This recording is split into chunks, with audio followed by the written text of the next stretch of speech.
2 Kings chapter 7. Then Elisha said, Hear ye the word of the Lord.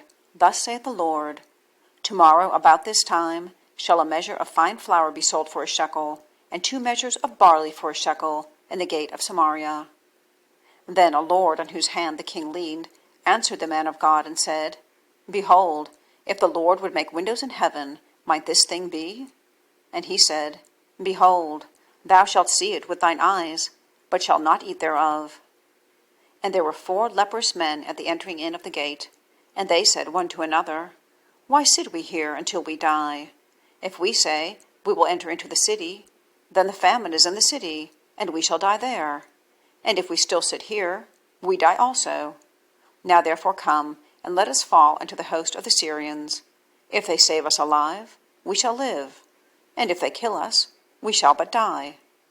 And they rose up in the twilight to go unto the camp of the Syrians. And when they were come to the uttermost part of the camp of Syria, behold, there was no man there. For the Lord had made the host of the Syrians to hear a noise of chariots and a noise of horses, even the noise of a great host. And they said one to another, Lo, the king of Israel hath hired against us the kings of the Hittites and the kings of the Egyptians to come upon us. Wherefore they arose and fled in the twilight, and left their tents and their horses and their asses, even the camp as it was, and fled for their life. And when these lepers came into the uttermost part of the camp, they went into one tent, and did eat and drink, and carried thence silver and gold and raiment, and went and hid it, and came again, and entered into another tent, and carried thence also, and went and hid it. Then said one to another, We do not well. This day is a day of good tidings, and we hold our peace. If we tarry till the morning light, some mischief will come upon us. Now therefore come, that we may go and tell the king's household. So they came and called unto the porter of the city, and they told them, saying, We came to the camp of the Syrians, and behold, there was no man there, neither the voice of a man, but horses tied and asses tied, and the tents as they were.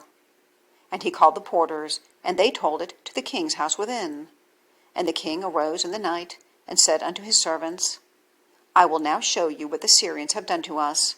They know that we be hungry, therefore are they gone out of the camp to hide themselves in the field, saying, When they come out of the city, we shall catch them alive, and get into the city.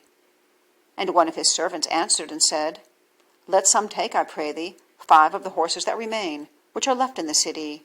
Behold, they are all as the multitude of Israel that are left in it. Behold, I say, they are even as all the multitude of the Israelites that are consumed. And let us send and see. They took therefore 2 chariot horses, and the king sent after the host of the Syrians, saying, Go and see. And they went after them unto Jordan, and lo, all the way was full of garments and vessels, which the Syrians had cast away in their haste. And the messengers returned, and told the king. And the people went out, and spoiled the tents of the Syrians. So a measure of fine flour was sold for a shekel, and 2 measures of barley for a shekel, according to the word of the Lord. And the king appointed the Lord on whose hand he leaned to have the charge of the gate. And the people trode upon him in the gate, and he died, as the man of God had said, who spake when the king came down to him. And it came to pass, as the man of God had spoken to the king, saying, 2 measures of barley for a shekel, and a measure of fine flour for a shekel, shall be tomorrow about this time in the gate of Samaria. And that Lord answered the man of God, and said, Now behold, if the Lord should make windows in heaven, might such a thing be? And he said, Behold, thou shalt see it with thine eyes, but shalt not eat thereof. And so it fell out unto him, for the people trode upon him in the gate, and he died.